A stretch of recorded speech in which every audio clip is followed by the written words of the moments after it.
कृष्ण आवाज येतोय? मुकम करोति वाचालम येतोय ना? मुकम करोति वाचालम पंगुम लंघयते गिरी यत्कृपातम वंदे श्री गुरुदीन दारिणा। याचा अर्थ आहे गुरूंच्या कृपेने मुका पण बोलू शकतो आणि एखादा लुळा पण पर्वत लांबू शकतो। आणि त्याच प्रकारे मी आहे, मी मुकी पण आहे आणि पांगळी पण आहे, पण गुरूंच्या कृपेने मी बोलू शकते। तर सुरुवातीला सर्व नवदीक्षित भक्तांचे खूप खूप अभिनंदन। तर आपण पहिल्यांदा दीक्षेचा अर्थ बघूया। दीक्षा म्हणजे काय? तर दीक्षा म्हणजे दी म्हणजे दिव्य ज्ञान आणि क्ष म्हणजे पापक्षयमन। गुरु दिव्य ज्ञानाच्या द्वारे आपलं पापक्षय करतो म्हणजे ही दीक्षा। जसं गुरु आपल्याला एक गुरु शिष्य परंपरेमधून आपल्याला जोडतो। तर शास्त्रामध्ये ह्या प्रक्रियेला एक उपमा दिली जाते। जशी एक उपजत जमीन आहे, त्या उपजत जमिनीला शिष्याची उपमा आहे आणि जो शेतकरी आहे तो गुरु आहे। तर शेतकरी काय करतो? गुरु त्याच्यामध्ये श्रवण आणि कीर्तनाच्या द्वारे खूप छान पीक उत्पन्न करतो शिष्याच्या द्वारे। कशाने? श्रवण आणि कीर्तनाने, आणि त्याची भक्तीची प्रोसेस पूर्ण होते। आपण बघितलं तर भगवद्गीता, भागवतम, चैतन्य चरितामृत याच्यामध्ये ना खूप सारे श्लोक आहेत दीक्षेचे आहेत, गुरु शिष्य परंपरेचे आहेत आणि भगवंतानी बऱ्याच गोष्टी सांगितलेल्या आहेत। तर त्याच्यामधला मी एक श्लोक निवडलेला आहे जो चैतन्य चरितामृत मधला आहे। दीक्षा काले भक्त करे आत्मसमर्पण, सेई काले कृष्ण करे आत्मसम। जे दुसरं वाक्य आहे सेई काले कृष्ण करे आत्मसम, ह्याच्याविषयी आपण जास्त काही बोलणार नाहीये। त्याचं कारण म्हणजे भगवंत भगवद्गीतेत आपल्याला नेहमीच प्रॉमिस करतात, परित्राणे साधूना विनाशाय दुष्कृता सर्व धर्मांनी परित्यज्य तद्विधी प्रणिपातेन आहे। हे सर्व श्लोक आहेत जे भगवंत आणि गुरु आपल्याला प्रॉमिस करतायत की मी सर्व तुमच्यासाठी करतोय। पण जे पहिलं वाक्य आहे त्याच्यावर मी आज बोलतेय, दीक्षा काले भक्त करे आत्मसमर्पण। तर आत्मसमर्पण म्हणजे नक्की काय याच्याविषयी आपण बोलतोय। तर आत्मसमर्पण म्हणजे ज्या दिवशी माझी दीक्षा झाली त्या दिवशीपासून माझे जे जीवन आहे ते गुरुला मी पूर्ण समर्पित केलेलं आहे आणि आजपासून माझ्या जीवनाची पहिली प्रायोरिटी ती माझी भक्ती असेल। माझं ध्येय ते माझ्या गुरूंच्या वचनावर आणि त्यांना दिलेल्या प्रॉमिसेस वरती असेल। तर याच्यामधल्या मी 4 गोष्टी निवडलेल्या आहेत त्याच्यासाठी की आपण कोणत्याद्वारे आपण आपल्या गुरूंना आत्मसमर्पण करू शकतो।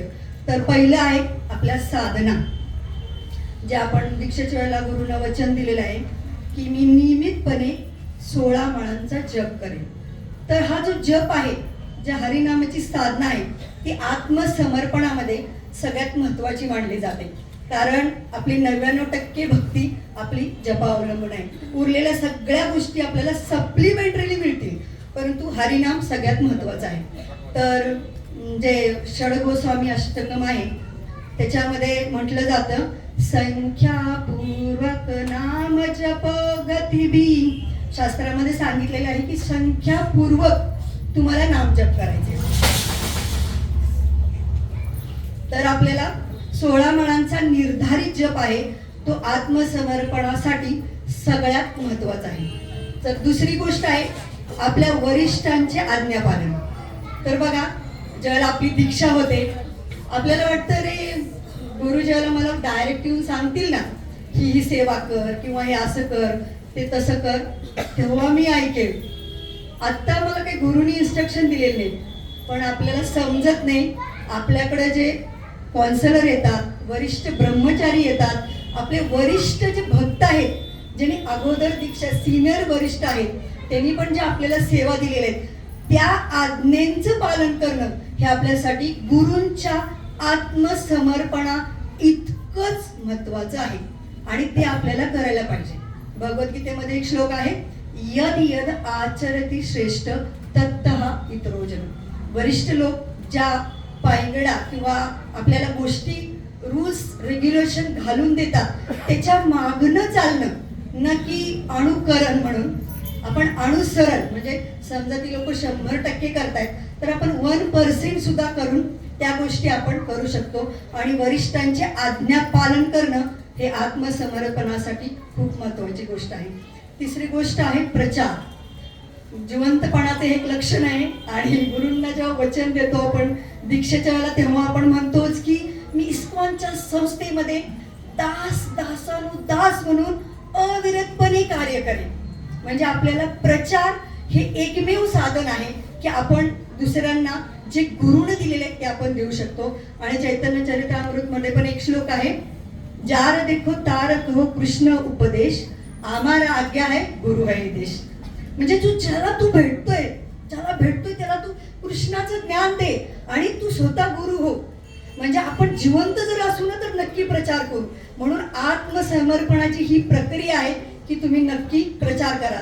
आणि तुकाराम महाराज पण म्हणतात ना, जे जे तुमच्या आपणासी ठावे ते इतरांना सांगावे, सखल शहाणे करावे सकळ जन.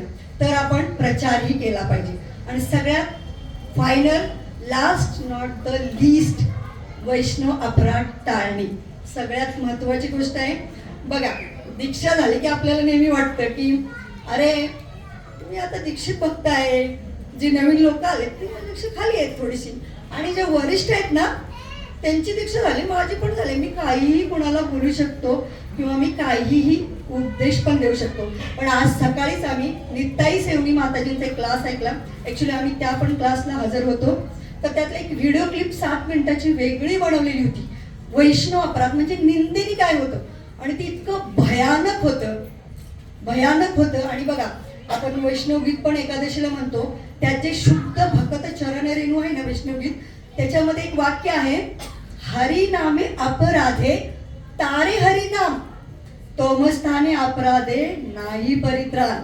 म्हणजे तुम्ही हरीच्या प्रती जरी अपराध केला तर तुम्हाला हरिनाम तारून नेल. भगवंत म्हणतात तू हरिनाम घेतो, मला तू प्रिय आहेस, पण तोमस्थाने अपराधे नाही परित्राण. जर तू भक्तांच्या प्रती अपराध केलास तर त्याच्यासाठी तुला काही सुद्धा क्षमा नाही. ही गोष्ट टाळली पाहिजे. तरच आपण गुरुंनी दिलेल्या इन्स्ट्रक्शनला, त्यांनी दिलेल्या दीक्षेला आपण कधी इझी घेणार नाही. तर आपण रोजच्या रोज मंदिरात जेव्हा लक्ष्मीनारायणच्या आत पाऊल टाकू ते आपल्याला वाटलं पाहिजे की आज माझा मंदिरातला पहिला दिवस आहे आणि हे सगळे लोक आहेत ना माझ्यासाठी माझ्यापेक्षा वरिष्ठ आहेत. तरच ती जी कृपा आपल्याला त्या दिवशी मिळालेली आहे ती सातत्याने आपण शेवटपर्यंत, शेवटच्या श्वासापर्यंत आपण टिकू शकतो. जसं उपदेशामृत मधला श्लोक आहे, उत्साहात निषाद धैर्या तत् तत् कर्म प्रवर्तना संत त्यागात सत उरते षडभिर्भित्ती प्रसिद्धती. माझं जीवन कसं पाहिजे, उत्साहात निश्चयात धैर्यात, त्याचबरोबर असत्संग त्यागून ह्या सर्व गोष्टी करून मरते समयी